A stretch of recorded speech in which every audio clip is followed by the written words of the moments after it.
of your Akron Community Foundation, and we are thrilled that you are all here today. As many of you know, we do these on a quarterly basis just to bring to the forefront some of the main issues that are impacting our community, and now more than ever, I think talking about our civic health is something that's very critical. It seems like we've lost some of that connectivity, some of that relationships with each other in order to move a community forward. And that's why we believe in doing these. And I know back when 2017, 18, 19, when we did our on the table conversations, how many of you participated in those? We still get questions today as to when those are coming back. And they will come back at some point, but we just need to blend it into our normal schedule with the foundation. But we heard so many positive comments about how that event brought together the community over conversations, over a meal, just to get to know each other, people you know, people you don't know. And that's really what today is all about. It's how do we survive as a community to be more, improve our civility, improve our civic engagement with all the organizations that are doing such great work in the community. Special thanks to the American Red Cross for hosting us here today. Special thanks to all of our donor advice fund holders who are here today to learn more about this important topic, and especially thank you to all of our panelists who are here today to tell you about their programs and what's important to them and moving this issue forward. So with that, I'll turn it over to my colleague Brian Reitz, who is the VP of Community Investment at the Foundation, who will kick us off. Brian.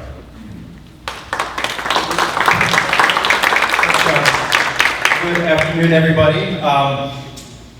I was struck when I saw Judy Hill walking in to the session because it reminded me back when I was executive director at Hale Farm and Village, is when I first met Judy.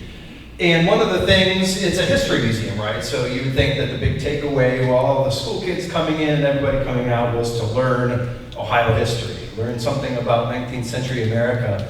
But the thing that I always wanted anybody to leave with, I didn't care if they memorized any facts. I didn't really care if they knew much about the canal. I wanted them to think about they had one responsibility that they needed to remember and carry with them for the rest of their life, and that was civic engagement, right? They have the responsibility to go out and be engaged in their community. We have the privilege that very few people in the history of the world have ever had to be able to say, I choose this thing, right? And collectively, those are decided for our community. So that kind of brings me up to where we are today, because at the time, I wasn't really sure I would talk about civic engagement, and with youngsters, they don't really know what that means.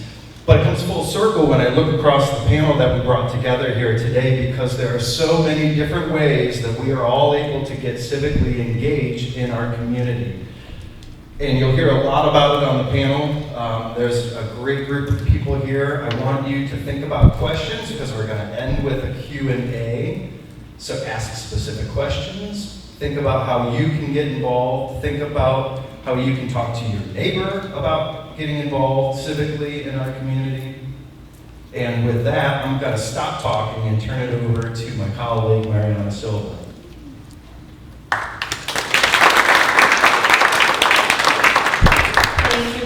Thank you, JG, for the welcome. I want to kick it off with welcoming our actual panel.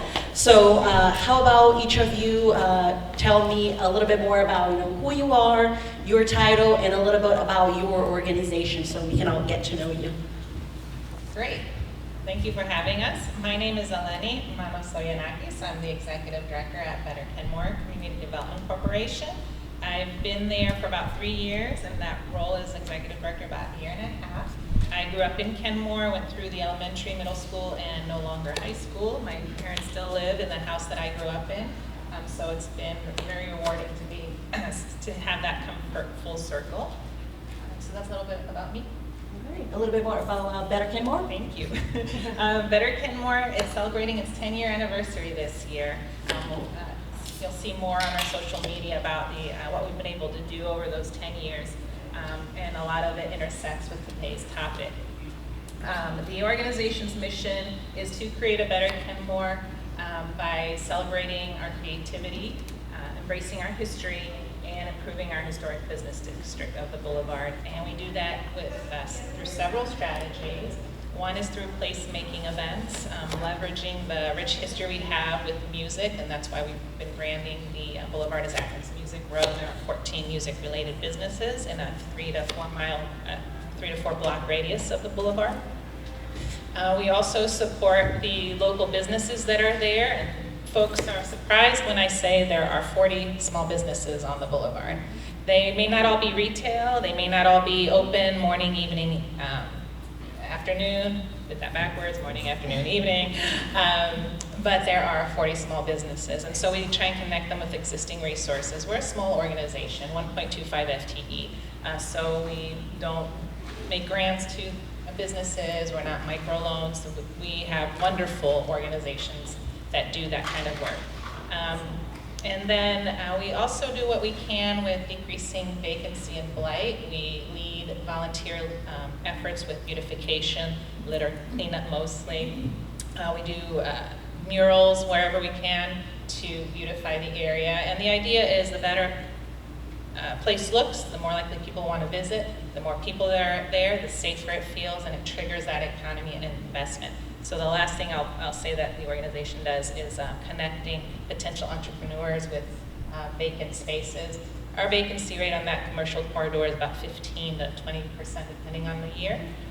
So we want to bring in the businesses the community has said they want to see, which was a part of a 2019 vision plan, thanks to several funders in putting that together. And so the organization has been working towards that with an eye on calibrating as things change, but always with that shared goal of creating a better Kenmore. Good afternoon.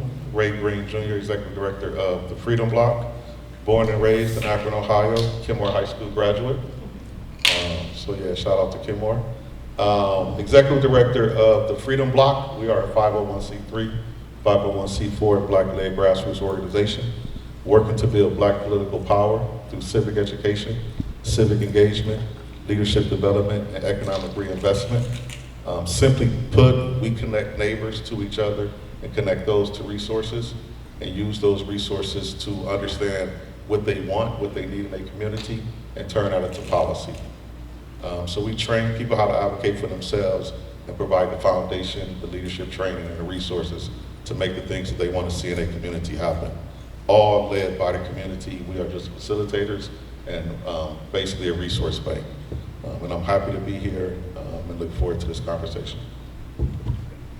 Hi, my name is Patrick Gerber. I'm the program director for Tom Todd Ideas. We're a youth development organization that works with middle schoolers and only middle schoolers all across Akron. We do summer camps, we do classes in APS during the year, we do after school mentoring as well. And all of our programming is about youth voice, getting kids active in their civic life. So projects and listening to kids and connect them to amazing organizations and putting them in places where their ideas and their service can go to work in our community. And so, yeah, this is a great time to talk about what youth can do for civic engagement. Hi, I'm Bridget Ambrisco. I am with Akron Parks Collaborative. I'm the executive director. And I have been there since 2018 when we founded the organization in partnership with the city of Akron to help revitalize our neighborhood parks in Akron. So the city manages over 160 neighborhood parks, and there was a need to reinvest in our parks across the city. And the city saw the value of putting community engagement at the front end of that work. And so we came in as the nonprofit to help be that arm into the community, putting community engagement at the core of everything that we do. So you might know us by the Akron Parks Challenge, which is one of our major programs, and really what we were founded around, where each year we put it out to the entire community and say, give us your best idea for your neighborhood park and how can you help us engage your community around it. So we were astounded that first year when we got 68 applications from every single ward in Akron, which basically said, yes, people are hungry to improve their parks and see the value of that. And then we had the hard work of picking only 3 that first year, which was really hard. And every year it is hard. But we really are asking people to self-select that they want to help and be involved, but not only that, bring other people to the table as well. So we find that so it's not only their voices that bring their neighbors, but also organizations that we get to work with, like Better Kenmore and other CDCs in Akron, and Tom Todd, who one of the youth groups that got involved started with Tom Todd program. And so that's really where we start, and it's usually a 6-month process of just figuring out how to spend city money in their park. They get $150,000 per park, and it's really true participatory budgeting from there. They get to make the decisions on how the money's spent, and we always help them raise more money. We have every single park that we've worked on, $150,000 is not enough, and so we found that we're able to help the community bring in additional funds and donations and volunteer labor and all of those things. We also were founded with the idea that we couldn't just make an improvement and keep going down the line of parks. We had to continue to support that work. That was really important to form stewardship groups around each park that we do improvements on. And so we have Friends of Parks. We have 20 Friends of Parks groups across the city that are engaged in their own neighborhood park, are empowered to activate, help improve, lead programs, etc. And so we have a full-time staff member that helps support those groups going forward. Several that haven't gotten funding, but that have come to us and said, we really want to do this work as well. So those are really our two primary areas that we work on. My name is Caitlin Booth. I'm the Deputy Director for the Akron Summit County Public Library System. So we've existed for 152 years. We have a big, beautiful library here in downtown, well, we're a little far from here, in downtown Akron. 18 branches throughout the neighborhoods in the city of Akron and our suburbs in Summit County. We also have a mobile services department that has 2 bookmobiles and home delivery service. So, we're very much embedded in our community.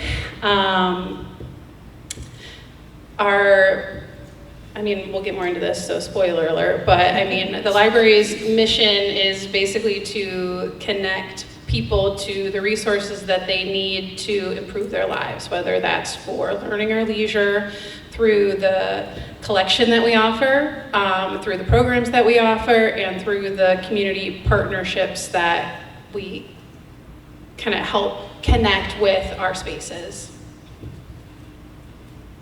All right, thank you everyone for the introduction and for telling us a little bit more about each of your organizations. So wanted to start off with something that JG mentioned, it's that connection, that belonging, which is super important in forging a community that's strong and prepared to work together on things. So Bridget, are you able to maybe talk to us a little bit more about what you do? And putting in perspective, we're pretty lucky here in Summit County. We have so many different parks, so many different organizations that really elevate our parks to a super high standard, in comparison to other communities. But so many people just see that as purely, recreational, opportunity, recreational public space. But we know in our community that's much more. It's like a community asset. So can you tell us about what role do neighborhood parks really play in helping neighbors build that trust and that relationship with each other? Thank you.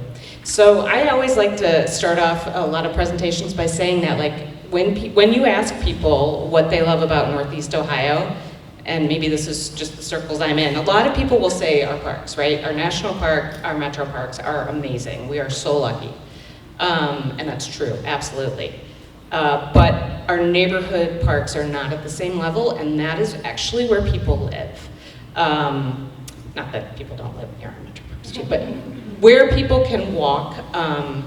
And so I do what I do because of that community building aspect that neighborhood parks can bring. So many of our parks have just not been well maintained. They're not of the quality that they should be, and so in turn they're not safe, they're not places you want your kids to go. And so that's why we do what we do, and engage people to find out, how do you want to use your park, because we want to activate this space, it's so important. And I just keep coming to the same conclusion over and over and believe so strongly that these spaces are the third spaces where you can build community. Where there's a place, if there's a solid playground and it's a young neighborhood, people come and they meet each other and they actually interact. And you feel a sense of belonging. You feel like this is your space. And then you start to feel safer because you're going there. I'm also in the season of life where I have a 13-year-old, and I see it every day where I wish he could go to I mean, he could, but nobody would be there. And so much of what I want for our future and for kids is that like sense of autonomy that they've lost with their development, of being able to go to a park, interact with other people, feel safe, and really have that sense of independence.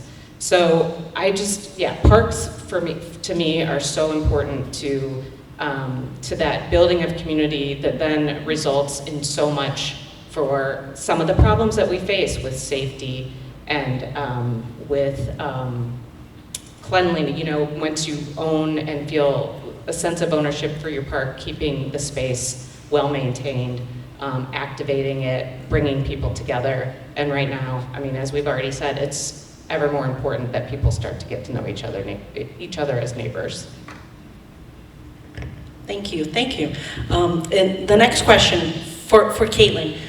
So much like our parks, libraries are also, gathering spaces, but in a much different way. You can experience a public space in a different way when you're in a library or in a park.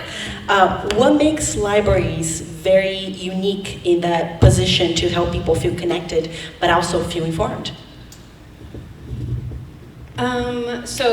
Like I said in the introduction, libraries are all about connecting people with information and with each other. And that's really always what public libraries have been about from the very beginning, when that information was on stone tablets to all the way where we are now with the internet and all of the electronic resources and databases that we offer.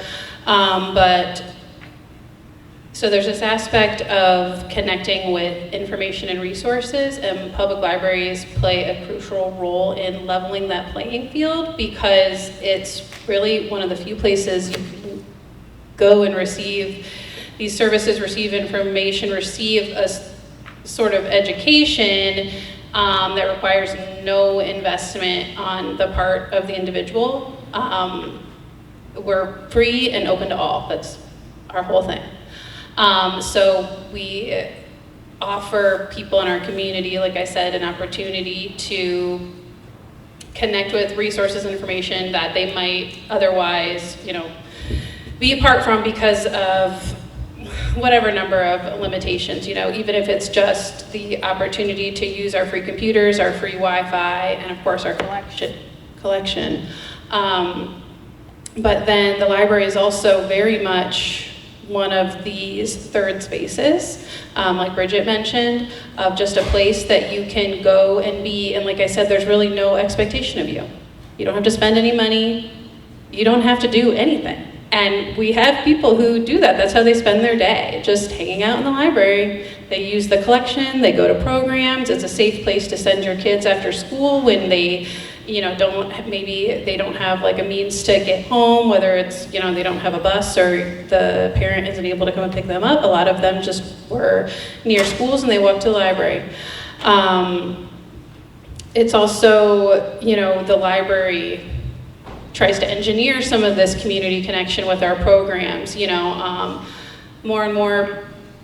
I mean, this has been spoken on in so many places, but even though our world feels so connected, we are also more disconnected than ever. I see all sorts of things on social media, local groups that are, just sort of like opportunities for young adults to just get out in the world and make friends. And a lot of times they meet in our community rooms. We offer book clubs, we offer story times and baby times where new parents can connect, and that is a really crucial time of life when you just had a child that can feel really lonely, so we offer an opportunity for people to connect there and just to connect over their interests, both in our programs and in our collections, with our collections.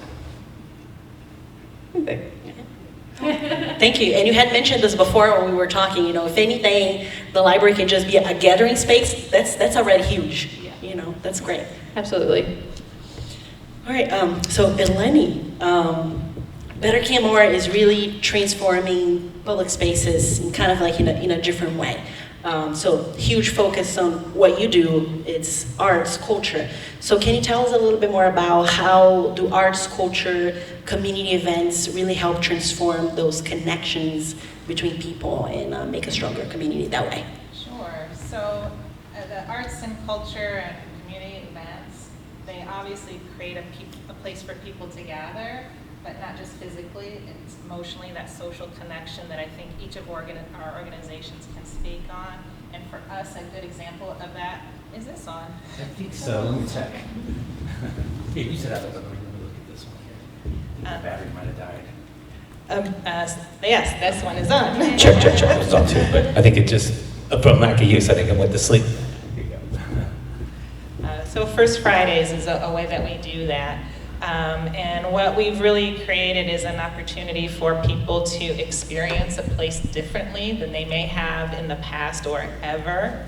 And so arts and culture help people visualize and experience a place of what it could be. And when people start doing that, then they see themselves eventually as a part of the future of that space. I say this at the beginning of every event. We're not just doing First Fridays for a party and to have a good time. We're creating places for people to gather and connect and see how we can, how they belong there through those experiences. So, whether it's a new business that they've never been to before, music they've never heard before, participating in a pop-up art activity, or just coming out and saying, oh, okay, the Boulevard's changed since I was last here. It's not as bad as people said 10, 20, 30 years ago, and just seeing that uptick. And the revitalization momentum, and keep that going. That's great. Can you tell us a little bit more about, the organizations and, the people, the artists, the businesses that work with you for First Fridays, for people who've never been there? Yeah, so what we do is we get permission to shut down both sides of the boulevard, and then we have outdoor music stages, and we have musicians who will come and play. We have a headliner and opener, but we encourage the local businesses there to be open during that time. If they normally close at 5, to be open until 9. Go out and have specials for that day. Have a coupon, have out on your sidewalk some things interactive to gain new customers, to create some brand awareness in that aspect. And we also have the traditional food trucks and vendors from the local business community, but it really is to bring people in from outside the community who think they know what Kenmore is or isn't, and for people in Kenmore to come together. Kenmore is Akron's 5th largest neighborhood, and there's over 17,500 residents. And we are geographically close to Barberton, to 3 or 4 freeways, and our physical spread is such that people from Kenmore from one end will never go to another end if there's not a reason to. So we're creating those reasons for even our own community to get together. And for those of us who may never been before, you have one coming up soon. Yes, thank you. Our last First Friday of the season is Friday, September 4th. From 6 to 9. There is ample public parking. There are 2 public parking lots, 1 block south, and there's all the street parking on the side alleys as well. And we see, depending on the weather, this year's been an odd year. It was too rainy, too hot, maybe rain. And for those who plan events, it's tricky. But we have 500 to 1,000 people come through those. But the other events that we do throughout the year are Boo on the Boulevard and Light the Boulevard. And those really do bring out lots of families and kids, so there's a craving there for people to have things to do year-round. This year was the 2nd year we did a community parade. I used to be in marching band, and Memorial Day weekend we'd go from the top of the hill down to Shadyside Park. We didn't do quite that, but we had 1,400 people on the boulevard for a 4-hour period, in addition to having the Kenmore Cowbell 7K there. Tom Ginder's somewhere here. So when we combine efforts with organizations, we are able to amplify each other's work. Back to school giveaways are a big thing right now. And I just touted the organizations that came together in Kenmore to do one big back to school giveaway. You know, in the past, it was each organization wanting to do their own effort because it feels good, right? Let's be honest. But when we get together and amplify that and really don't care who takes credit for it, how amazing can that be? Thank you for sharing that. How amazing for the families too to be able to just come connect to one place, get everything that they need to get that done. Pat, I understand that you are actually one of Better Kenmore's, many collaborators. Actually, we have several organizations here who collaborate with each other quite often. But can you, when we're talking about belonging, it's really easy to overlook young people, as sometimes young people may also feel, that they're not empowered, to make change. From your perspective, what are young people, teaching us about connection and about what community looks like today? Maybe can you share some examples of how you guys been doing this through Tom Todd? So it's good to know that Tom Todd stands for Tomorrow's Ideas Today, because we believe these middle schoolers got the ideas we need for our community in their brains today. And a lot of kids think my name's Tom, so that happens sometimes, but it's true. They do have the ideas we need, and there's a perception sometimes that middle schoolers and all kids, they don't care, and that's not true. They're maybe a little more disconnected now because the world has changed. They live in an online world, or they're a little disconnected from our parks like they maybe were when we were growing up. But they deeply care, and they're deeply civic-minded. And so we get the pleasure of coming alongside middle schoolers and saying, okay, what do you want for your community? And look at these amazing organizations that are doing stuff. Let's figure out what they're doing and how can we help them. And every time we do that, we see that kids care, and they deeply understand their own neighborhoods. They know what's up with their own neighborhoods, and then they want to contribute. And a lot of times they feel like there's barriers to them contributing. They don't think they're allowed to. They don't know how to. So we get to come alongside them and create spaces and create programs that invite them into these conversations. And every time we do, they rise to the occasion. Like, they're here for it, they're excited, and they bring energies and perspectives that, quite honestly, I don't have as a 40-year-old, and we all need. And so some of those that's really cool and has happened over the last couple of years is we get to work with the 8th graders here in Akron through a program called the Changemaker Challenge.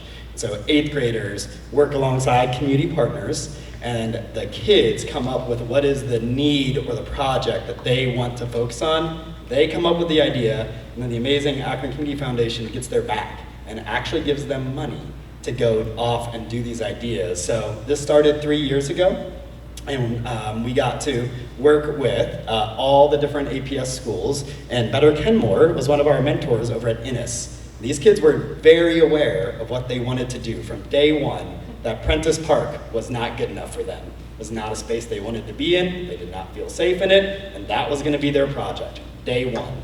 And they worked really hard on a proposal, and then they won the Changemaker Challenge. They got $4,000 to redo the basketball court there, but it didn't stop there. Then they kept advocating for this. And so with their city councilwoman, they figured out that they had a bigger vision, and they applied for the Akron Parks Collaborative Grant. And together with this vision, they got $150,000. But if you ask these kids, they got $154,000 to do this. And I think it's an example of, like, they knew that that was a need, and we got to take them on that learning journey with the adults to say, look what we can do together. But it really started with their passion, and we got to walk them through that. And they're juniors, by the way. And Yeah, they're juniors still now. involved Yes. in the committee for this park, which is under construction right now. Yep. That's phenomenal. Thanks for sharing that. And I think this would be a good segue to Ray, because you have a pretty unique perspective in involving people of all ages into what you do. So it's very intergenerational. In what you do, it's really empowering people, to act. So, taking everything you've been saying, it's not just about the connection and belonging, it's about connecting people so they participate on something. So Ray, from your perspective and, thinking about everything that Freedom BLOC does, why is it so important to empower people to identify, those challenging areas and empower them to go and find a solution themselves? Yeah, thank you. Yeah, I think it's important because we are more than exchanging time for money. I think a lot of times we are in situations or raised or teaching our kids how to trade time for money to where they don't get to be them whole selves. And what we're hearing is places where children, where people can be their whole selves, the ability to be able to dream, the ability to be able to be anything and everything that they want to be, and critique the current system that they're living in that's not allowing them to do that. So we go directly to the doors and help people connect with their neighbors, help people understand that the troubles or the problems that you have, your neighbors probably have those same things going on. That allows for them to participate in whatever educational activity, whether it's BLOC University, whether it's voter registration, that allows them to put their guards down and not be scared of the community that they live in, the neighbors that they live next to. That allows us to envision something different based off of what we're seeing our need is. We have been told that there's people downtown or in Columbus and DC that's controlled all these things, when it's actually us. It's actually the ability to be able to sit down and have a conversation and say, this is what we need, and then go build that thing. And it's the old adage, like if you build it, they will come. If you start to do a work, the government or the powers to be have no problem but to come and give money towards that thing. And what we have to be better at is learning how to continue to control those things. I think a lot of times, we look at the WIC program. That was a program that was built by the Black Panthers that was co-opted by the government, and now they have the ability to cut it off whenever they feel like it. So we have to be able to build those programs. We're talking about paramedics that was built by Black organizations out of the need for medical help in their communities. And then that could get co-opted, and then Black people don't need to qualify to get some of those jobs anymore. So we have to be able to continue to create those things that we always have created, but also be able to control them to ensure that we don't get locked out of the things that we created. And that's often what we see is then we get co-opted, and then those things leave our community and we no longer have access and no longer have an ability to feed our families. So we empower people to understand how the system works and how that the government is the prize, not the enemy, and how you work towards that prize on a continuous basis, because struggle is continuous. Struggle for freedom, struggle for liberation is continuous. And these children are starting young in the middle school and they're sophomores, so they're learning, they're developing a civic engagement habit that's outside of voting but includes voting. And that's what we have to do is we talk about voting and we never talk about voting for what. And civic engagement helps you understand voting for what, that allows you to understand voting for who. Thanks for sharing that. Can you give us a little bit more insight into BLOC University and what you do and what kind of the curriculum looks like? How are you gathering people and teaching them how to empower themselves? Yeah, the curriculum is different every year. We have 2 sessions, one in the spring, one in the fall. Every year is a different curriculum created by the needs of the community and the direction of my staff who creates that curriculum. Understanding what our community needs at this point in time that we're teaching this class. But it's a foundational relationship building exercise. 6 weeks where you get to be in a room and express yourself in a way that you normally can't express yourself. But also position yourself to be challenged in a safe environment where everyone is challenging and coming to grips with the things that they're learning.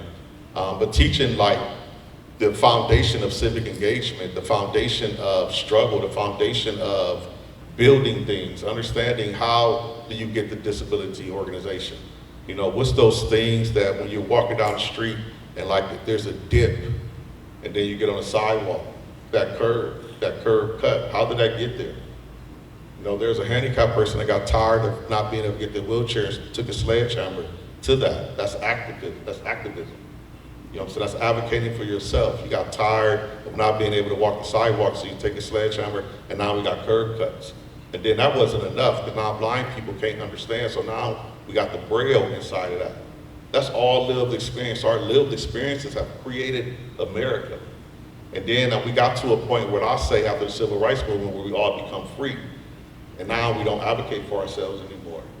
So what we try to do is use these classes to educate people, create a foundation that then allow them to build relationships inside the class that allows them to figure out what kind of project they want to work on. Out of those classes come 3 ballot initiatives that we've been collecting signatures from this year around housing and safety.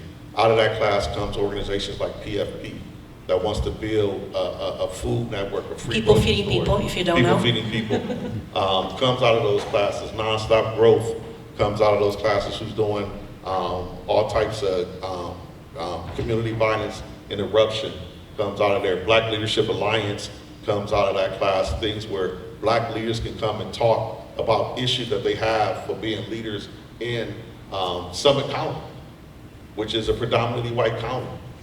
And what does that leadership look like? What support do you have when most of the people in the building don't look like you? So we create those spaces that allows us to continue to build things that our community needs, and then force the powers to be to acquiesce to what we need as opposed to their next campaign. Most people run and get elected so they can get elected again, not to take care of our issues. So it's up to us to take care of our issues, and that's what BLOC University does, gives people a foundation to be able to advocate and fight for themselves, but also build the relationships necessary to build community. Thank you. Thank you very much for sharing that. And I'll jump into Bridget, if that's okay. You know, putting together all this idea of feeling empowered, you know, to be able to do something and make change in the community. Can you maybe tell us a little bit more about the friends groups and what really, you know, helps people make that transition from being a participant to actually, you know, stewarding and helping care for their parks? Yeah, like I said, a lot of our friends groups are formed out of the challenge groups. So we find sometimes the usual suspects in each neighborhood that, you know, raise their hand and get involved. And so that happens. But there's also some people that, you know, just get involved because they see something happening. And they, you know, have never, I think you said something about kids not feeling like they were allowed to participate. I think there's a lot of people in our community that don't feel that either. So once they see, like, if they're involved in a group, making that jump to actually seeing something come to fruition, and a project actually happen according to what the community envisioned and delivering on that, they often stay involved for the long term. We do, I mean, I will admit we have challenges with maintaining friends groups because people get busy. And as Ray and I were talking about earlier, people have to pay bills and have 3 jobs. And so, you know, sometimes that is also the issue, is kind of understanding that, supporting that work, and, you know, bringing people on and recruiting as we go. So as they activate the spaces, making sure people know they're invited as well. So it's kind of that I feel like it's the continual recruitment and invitation to be included. And people want that sense of belonging. I think we've used that word a lot. And want to feel included and like they can have an impact. And when they have that feeling, it's really something that keeps them going and remaining involved in the project. No, thank you. Absolutely. I mean, when we were chatting, I think, you know, recruiting volunteers is definitely a challenge. I mean, people have their own things that they need to get to, their own responsibilities. So it's part of, like you said, maintaining them and making sure that people are seeing that you are doing what you're preaching so they can, you know, feel good about remaining involved, I guess. So going to, you know, Patrick, you know, this idea of establishing, you know, ownership and feeling good about your community, that's applicable to our youth as well. Can you tell us a little bit about how you help students move from just having an idea to actually feeling like their ideas can genuinely influence the community and make a difference? Yeah, so we have a process that we follow that starts with making sure that our kids know we're listening. And so kids will share what they think and feel about their neighborhood. And that's our starting point to understanding where they're at and like understanding their deep feelings about it. Then we take them on explorations, and we get to go out and work alongside amazing partners and introduce them to the assets they don't know about. Because they know their perspective, but they don't know everything. And I kind of feel like this is true if you move to a new community or if you've been a part of a community for a while but you don't know the other neighborhoods. There's amazing assets here that our kids get to go see what other people are doing to make change, and then invite them in to a question and saying, how can we make Kenmore a better place? And come alongside people who are doing good work or jump into things that they're identifying that we as adults did not see, and help them narrow down their focus and then build their idea, because they will have ideas, that's not a problem. They will have lots of ideas, and help them refine them down, and then it's a skill building journey. We get to teach them budgeting, we get to teach them presenting, we get to teach them how to write a grant, and we get to teach them on this journey to say, okay, yes, you're gonna be heard, we're gonna listen, but that's not enough. We're gonna actually give you the skills to go do something right now, because they can. And a lot of times kids get told to wait, so they don't have ownership. So they get to high school and they get to college, and then we're saying, yeah, come back from college to Akron. No, have ownership right now. And then you'll own this place in a different way. So we get to do that, and one of the ways we get to do that is through summer camps. So our summer camps are called Camp What If. They're a 7-day, 2-week journey for kids to go deep dive and make these ideas in their community. Yeah, there's ice cream, and there's games, and there's lots of summer fun, but they're also interviewing people and they're looking hard at community data. And I'll tell a quick story to show you what kids can do. Last year at 4th of July, we had a shooting in our community. The very next week, I ran a summer camp. When I put kids in the room and I said, tell me what you think and feel about your community, what's not healthy, what's disconnected, what's not right. A bunch of 12-year-olds and 13-year-olds said, gun violence, because they pay attention. They see the social media, they see the headlines. So we spent a week of summer camp talking about that. And out of that camp, they came up with an idea of, we want to do something about this. And their idea was to make a movie about gun violence, specifically a real documentary, so they could know what's going on. And I was kind of terrified of that idea, if I'm honest. I was like, this is not where I thought this week was gonna go. And they took us on this journey. That week they made a little short trailer on my phone, and we thought it was such a good idea that we got to mentor them the next year. And they went on this journey of figuring out how to make a documentary, who in our community is doing good work about this. So they got to meet the Nico Buckley Knight in the city, who's doing a lot of good work on youth violence.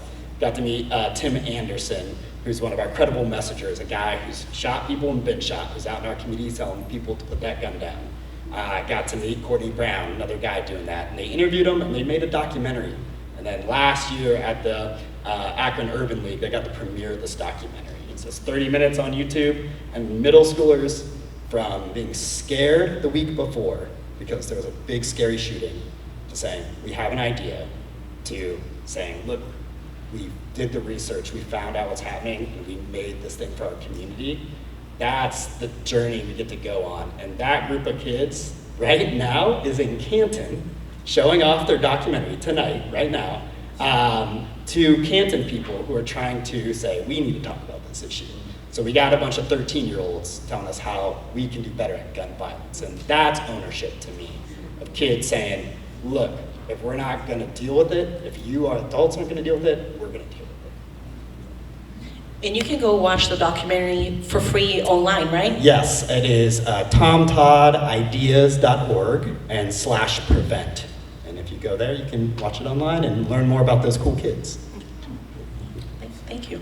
And Pat, you mentioned, something super important, and I want to go to Caitlin for this one, is it's hard to, take action or do something if you sometimes don't have that information. So information is super important.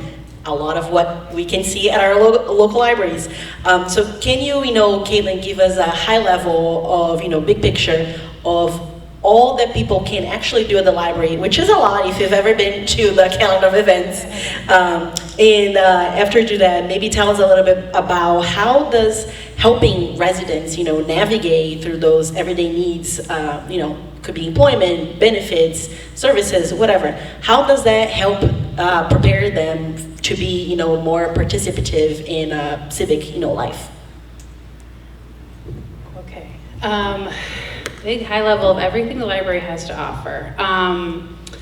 So this is actually one of my favorite things to do, sort of evangelize, it's a big word, for the library, whereas sort of an interesting conundrum in that public libraries are so already woven, I feel like, into public life, community life, that sometimes it's like people, in some cases, think of us first. People come in every day and they say, oh, I just moved to the neighborhood, I need a library card. It's almost like they have a little checklist. I set up my gas bill, I set up my electric bill, I need a library card. But at the same time, we're so woven into the fabric of everyday life that sometimes people don't realize everything that we can do, that they just don't realize what they don't know. So some ways we're connecting people in the community, that was sort of the question, or how they can get their basic needs met, right? Yeah. Well, talk a little bit about, those really high level things that you can do at the library, when you get there, I know we talked about, employment services or mental health support, and then, how being able to have access to all of this helps them engage into civic participation. I mean, librarians or, anybody working in the library anymore, you guys are social workers. Let's just call it. Yeah, so I've already talked about, our collection and some of our programming that we do for all ages. More specifically, we do have ongoing community partnerships with Portage Path Community Health. They come out, they have a mental health bus. Has anybody seen this? They drive their mental health bus and park it at our branches, and then their therapists will meet with our patrons. You don't need an appointment. We have a partnership with the Hope and Healing Domestic Violence Shelter. Sort of the same thing, they sort of do office hours. We have a really strong partnership with Project Learn. In fact, they're headquartered in our main library downtown, and through Project Learn, we offer GED classes, ESOL classes, and then the library itself, our employees, we teach, basic computer classes and advanced computer classes. We have our tech zone downtown where we have all sorts of fantastic machines that truly I don't understand, so you should go to the downtown library and find out more about that. But we have, 3D printers, sublimation printers. People come there all the time who are just getting a nonprofit off the ground, just getting a small business off the ground. They come in and they print menus for their new restaurant. They can make things like this tablecloth that have their logo on it and all sorts of wonderful things. We have recording studios where people can record their podcasts. So we have also the Small Business and Nonprofit Center in our main library downtown that connects people who sort of have an idea to start a nonprofit, start a small business, to basically finding out what they need to make that idea come to life, because all the other things I mentioned, that's not knowledge that people are born with. And if you don't come from a background where starting a business is something that's talked about in your life, you don't necessarily know where to start. So we have that going on at our downtown library as well. And then as far as meeting even the most basic needs, our branches, we also partner with the Akron Food Bank, and we do after school snacks for the kids that come in after school. So yeah, and we also offer fun stuff too. You want to write a novel, we have writing classes. Write a novel, we have writing classes. Yeah. So I think your question about getting those needs met and how it helps people engage. I think that there's this Maslow's hierarchy of needs of you can't really, what's the word I'm looking for? You need to have your basic needs met before you can engage with these. Self-actualization. Oh my goodness. Right? That's what you're looking for? I guess so, yeah. Basically that you can't go and start your own business if your kids are hungry and they don't have an after-school snack. So I guess that's what I would say. Yeah. No, amazing. I mean, there's basically nothing that you can't do at the library. So Yes. if you have questions, come to Caitlin. That's awesome. Thank you. Eleni, you mentioned earlier, you grew up in Kenmore, so you're from Kenmore, and now you lead this amazing organization. From your personal experience and professional experience, what kind of signs do you see that you are able to tell that stronger connections are translating to community pride and really helping people forge that long-lasting community impact? I spoke earlier a lot about events, and of course that's not all that we do. It's always on your turn. You're okay. So I spoke a lot about events earlier as a way that we create places for people to experience the area differently and then see themselves in the future of that area.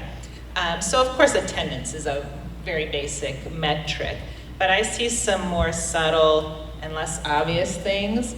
I've seen a shift in social media. In the past, a negative comment about Kenmore would gain traction, and the comments would further enhance a negative narrative. But more recently, when someone posts a negative comment, it's the community members that push back on that themselves and say in their own words, hey, don't be a Debbie Downer. Why are you trying to knock people doing good? It's on the upturn, etc. So it's really, then they talk about, oh, did you know they have this event, or there's this business you can go to for the one that you miss, and those different things. So to me, that's a really significant indicator of community pride. It also means that Better Kenmore CDC doesn't need and shouldn't be the only organization sharing the positive story, right? So the community residents themselves are now the storytellers and advocating for their own neighborhood.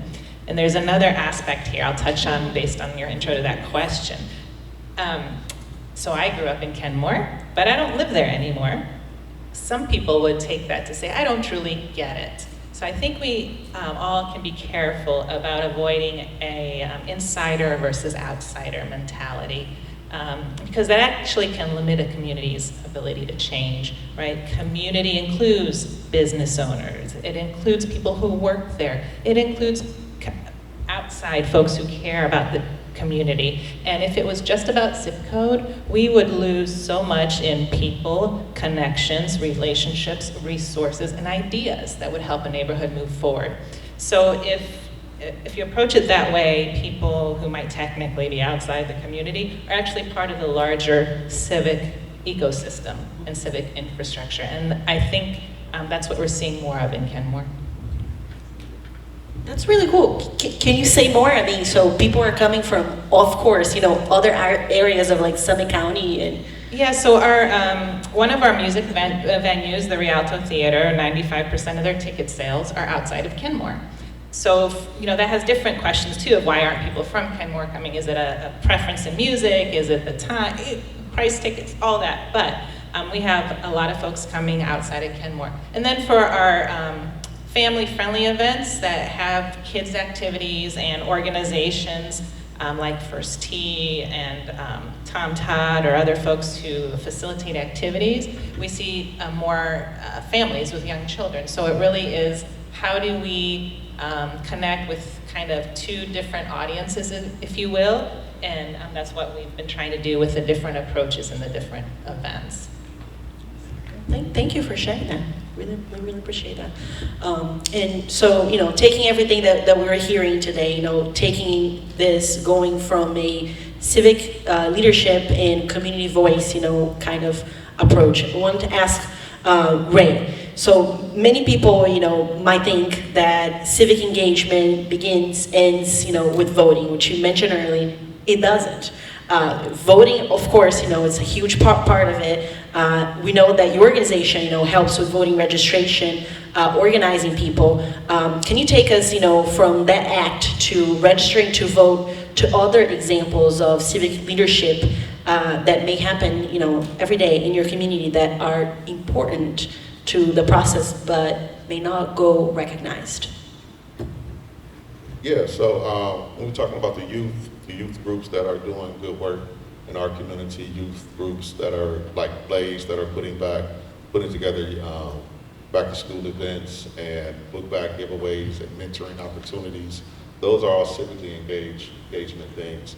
When we're talking about our youth sports teams that are building relationships, building analysis around, you know, the equipment that they have or don't have, the parks they are allowed to be in or not allowed to be in, the facts that we have to fight for our youth to have parks allows for them to understand what civic engagement looks like, allows them to advocate for themselves. Right now, there's some things going on at the State House that's going to lower the voting age to 16, which is going to also spark another level of civic engagement in our youth to be able to fight for themselves in school, out of school, you know, food giveaways that happens at our churches. All of those are civic engagement things that allows for people to build relationships in their community that don't necessarily get highlighted. But those are non-traditional leaders. When I was a kid, you went to somebody's house, somebody's grandma's house, and you bought penny candy. That's civic engagement. And those are the things that go unnoticed. So our slogan, our motto is to build today's leaders for tomorrow's Akron. Because those non-traditional leaders that might not go to college, might not have a bachelor's degree, are still vital to our community and actually should be the ones running for city council. But being civically engaged by just taking care of your block, making sure the kids are getting on the bus without being harassed. All of those things are civic engagement that brings the community together, that doesn't normally get highlighted. That's also we have been conditioned not to do. We have been conditioned not to trust each other. Most of us, you know, in this room can remember kindergarten and can remember putting your clothes out the night before and waking up and getting dressed. And if you're in a black hole, particularly, you put all that Vaseline on your face. And then you get ready to walk out the door, and your mom grabs you and says, what? Don't tell nobody what's going on in this household. And that's the end of civic engagement from kindergarten until we become grown. And what we're doing is we're sitting in our houses. We graduate, we get our house, and we pull up in our driveway, and we go into our garage, and we go into our house, and then never see our neighbor. Because it started from kindergarten and not telling anybody what's going on in your house. And then in your long time, whether it's in the bathroom or whatever, you're thinking about these things that's going on in your life and they never come out the bathroom. When if you just went next door and talked to your neighbor, you'll realize your neighbor got the same thing going on. And if you take an inventory in the 6-block radius of your house, you'll realize everybody got this water problem. It's not just me. Oh, we can do something about that. And those are the type of civic engagement things that are happening, but people don't have nowhere to go. So the Freedom Block becomes that place where people can go and get educated about what their job is as a community to put pressure on these people downtown to do this thing that needs to be done. And those are the things that we overlook, and from afar, we blame people. It's their fault. They should have did this. Well, actually, you should have helped them do that, because you know. And we have adopted this model of it's not my business. And now we can't breathe when we go outside because it's not my business. Now we can't afford groceries. The amount of people, like I'm gonna show you, I'm pissed off right now, but the amount of people that couldn't eat salad because of one company. When I used to go in the backyard with my grandmother and get a head of lettuce and make a salad, it's just crazy to me.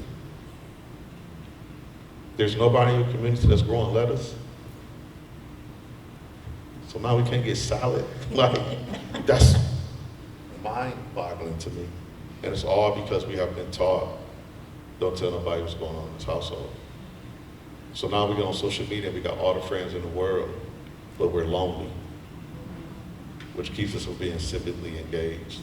So what Block University and what Freedom Block does is try to get just the pure essence of civic engagement, which is just know your neighbors. The problems you're telling me, I can guarantee your neighbors going through those same problems. And if you can get 5 people from your block into this room, we can show you how to get results. And those are the civic engagement things that we have to be looking at, not just voting. And then that person in that room becomes the person that runs for office or precinct captain or whatever lever they want to pull up to become a leader inside their community. So let's talk more with each other and build that trust, right? Yeah. So important. That's a good question, for Caitlin, because I know you've been doing some good work with organizations. Libraries are essentially viewed as very trusted, neutral places where anyone can go, trust what they see there, or they can do things like, register to vote or just talk to somebody, a familiar face. But overall, a very neutral place. There's no really, political, side that you're taking. How do you create that environment where people from different perspectives, or who are just essentially no different, can come and really engage in a very healthy civic dialogue? So how we create the environment of neutrality, because neutrality is one of the core ideas, core tenets of public librarianship, is very purposeful. You can, if you really are interested and want to know more, you can see it, in all of our policies on our website of, maintaining a neutral, it's like even the most basic thing, like a neutral collection, materials that don't, a balanced collection that show multiple points of view so that people can have access to information from all types of sources, from people with all types of backgrounds, all types of opinions. And then we also, as part of our role in community engagement, have all kinds of wonderful partnerships. I mentioned some already with Ohio Means Jobs, with Hope and Healing, with Portage Path Community Health, with Project Learn, who, not necessarily the audience in this room, but people might not be necessarily aware that these organizations even exist, let alone what they do, but people, like I said, are aware of libraries. They know about them. So us bringing them in to our spaces is a way to connect our communities with them and connect or create hopefully a echo chamber. Somebody in this room knows more about this than me, but I've heard before that you need to hear something multiple times before you really internalize it or even remember it. So sometimes it takes some time to build up that momentum. So just having those partnerships and having that presence. And then we also, in the past, in the very recent past, the Knight Foundation reached out to us. They wanted to host community conversations about how people experience free expression. And they reached out to the library and asked us to put together these groups and host these conversations, again, from a neutral point of view. All we were supposed to do was sort of host these conversations and synthesize the information, not really take part in it. We very recently had a partnership with IdeaStream about voting and engagement, where they had office hours at our branches where people could stop by and talk to IdeaStream about why they vote or not, why they vote the way they vote, what issues are important to them. So again, it's just our role as a neutral public space where people feel safe to be heard and where they know that all kinds of people come. You don't have to be a certain kind of person to use the library. Patrick and I were just talking about at our Goodyear branch in the East Cluster, we were literally just talking about it, at our Goodyear branch in the East Cluster, potentially hosting listening sessions for youth who want to get together and talk about what's important to them in their community. Like you had said earlier, if absolutely nothing else, and I've mentioned a lot about all the resources we offer, but even if none of that appeals to you, if absolutely nothing else, the library is a neutral space with meeting rooms, community rooms, study rooms that you and your group can gather and bring in other groups to connect. Thank you for sharing that.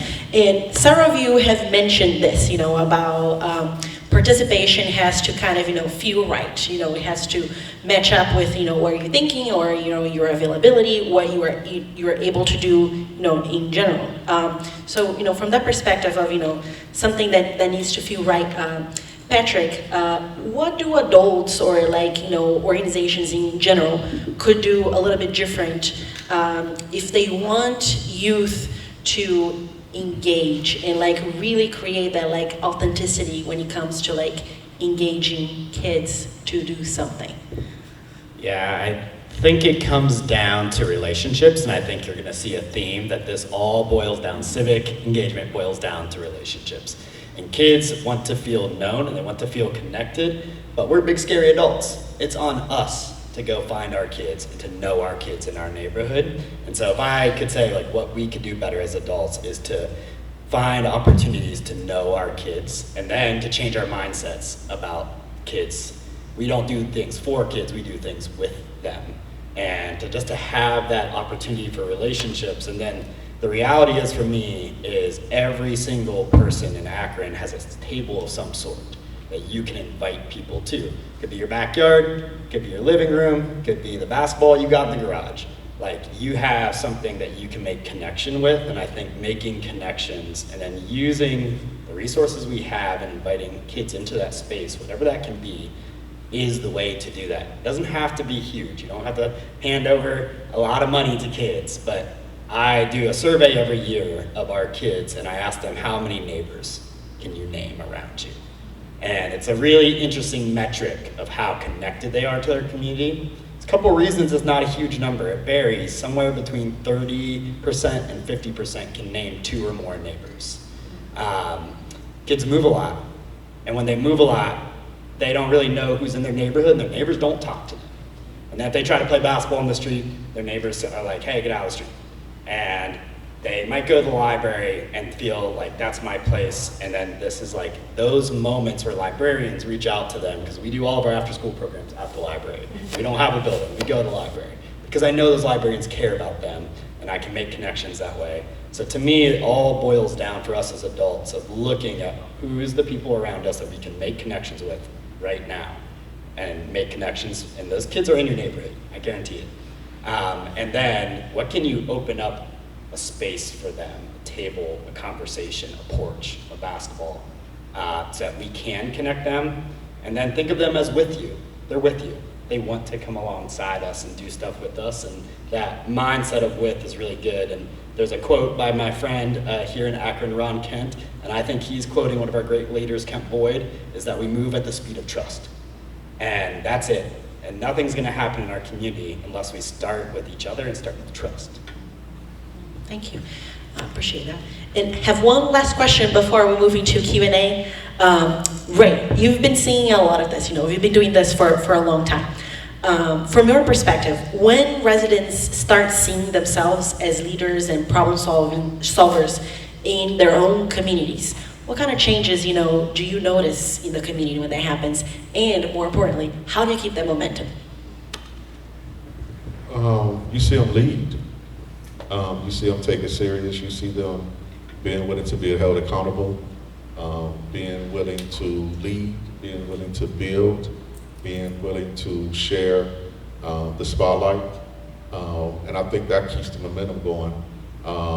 To insert an answer to the question you just asked, Tom,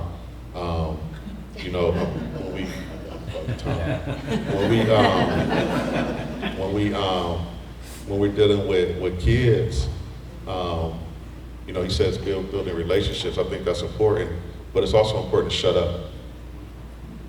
And it's the same thing with adults. Adults are coming because they have trusted your organization. You have put them in a position to lead, and then just let them lead. I think we have this corporate professional mindset of what a leader should do and look like, and that's the white supremacy way of thinking about things. That doesn't allow for what my good friend Amokai always says, situational genius to arise. We always talk about common sense ain't common. Common sense actually is common for the circle that people are in. And if you're not connected to that circle, you should shut up and listen. Because that wisdom from that situation, that wisdom from that lived experience is being inserted into the room because it's not yours. You are pushing it to the side. So we have to create conditions where we're building relationships, but shutting up and listening, and then letting people lead. It is not going to look the way you think it should look. That is fine. we're still going to live. And things are still going to get, people do not like the way I lead. I do not care. Because the people that follow me, the people that believe in me, the people that give me the ability to lead them, need me to lead the way I lead. That allows for them to lead the way they lead. That allows for all the changes that we see in this city to happen.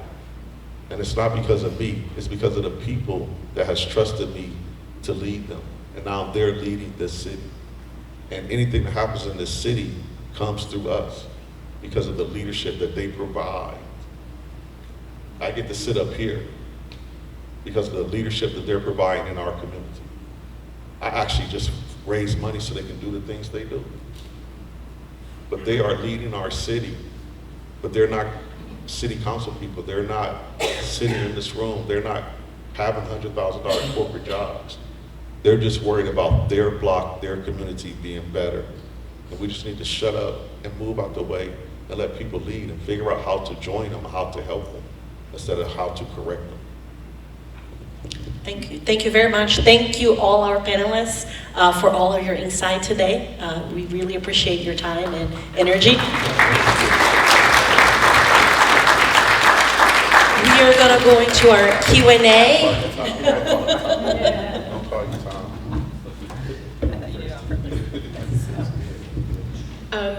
One of the things I heard just about everyone on the panel mention was feeling safe.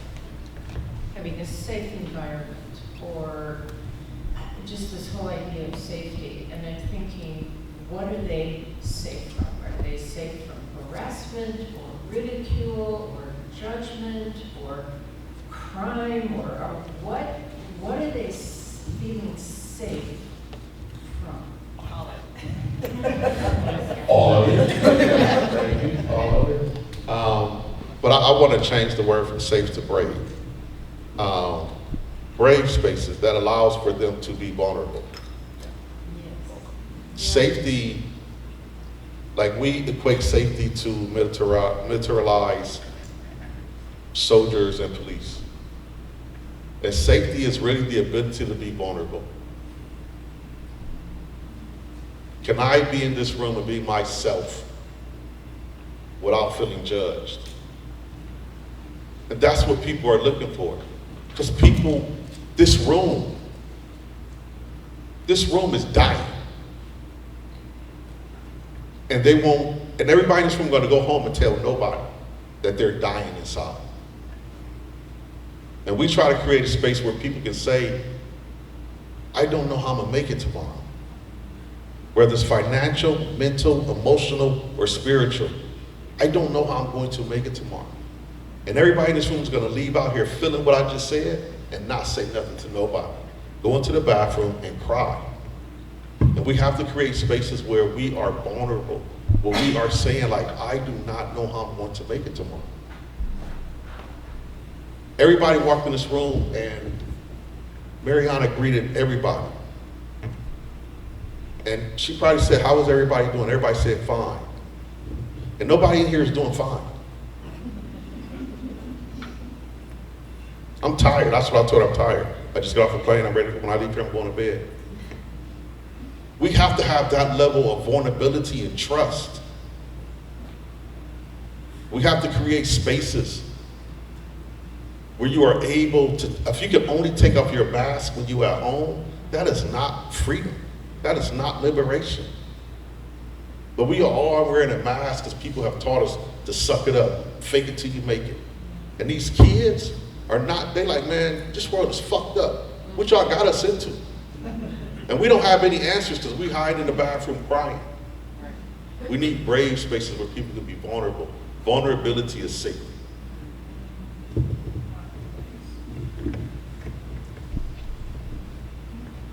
So I'll ask a question if anybody's thinking of something outside of your own organization or anybody else on the panel.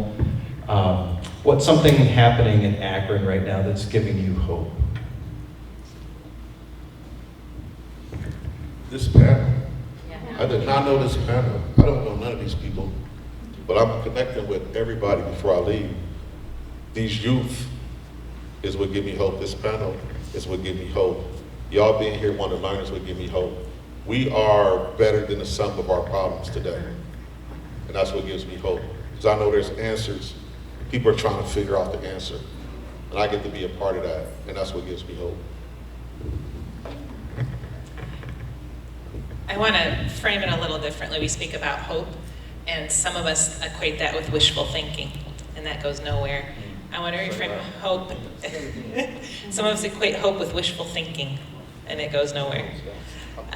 So let's reframe hope as filling the gap between what is and what can be, and that we know we can get there. How, when, how may not be in our lifetime, but knowing that there is that movement, people talking about it, like you said, folks in the room wanting to learn about it.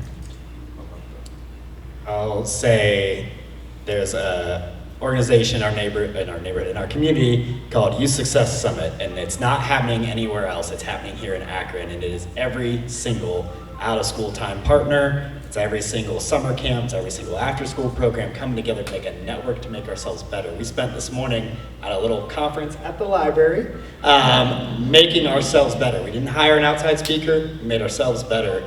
And the youth work happening in this community, not just with us, but with so many organizations, is off the charts. And I think there's an ethos in that organization, Youth Success Summit, that we can empower ourselves. And the second step of feeling safe is feeling welcome, and the step after that is being empowered. And how do we empower our own? And there's some really cool work happening here in making our youth development organizations better from the people who've been doing the work here a long time. And I'm really proud to be a part of it, and it makes me excited. I just want to echo what Ray said, because I agree. Like, I'm sort of overwhelmed, and it feels like a big black cloud coming out of our mouths. But like, I feel, because I'm so focused in my own work, in parks very specifically, it's just so like inspiring to hear the other work that's happening that can really go hand in hand with the work that I get to do. So, you know, providing the spaces for people to interact, because that's what this is all about, right? Is people actually connecting with other humans. Like, that's humaning. And so, yeah, so I think that that's hopeful, is just knowing that it's just not me banging my head up against a wall, and that other people are seeing what this world needs to fill the gaps with. So the first thing that immediately jumped to my mind, it seemed like such a minor thing, but then I was kind of thinking about it in the last few seconds, and I was like, you know what, actually it's not that minor, is there's an organization downtown Akron, most of you are probably familiar, but the Downtown Ambassadors. I see them every morning when I come to work at Main Library, and it's a group of, I believe they're volunteers, somebody correct me if I'm wrong, but they're out there at like 7 a.m. just walking around downtown Akron, and they're like picking up trash and just kind of brightening it up and doing all kinds of things that, I don't know, I just think it's wonderful that people are out there like in small ways that are so important, like invested in their community. Any more questions? All right, so thank you so much to our panelists. You guys were amazing. Really appreciate everything that you shared today. And I hope everybody goes home with, something to think about, some thoughts and ways to, trust your neighbors, talk to your neighbors, engage and help make change here in our county.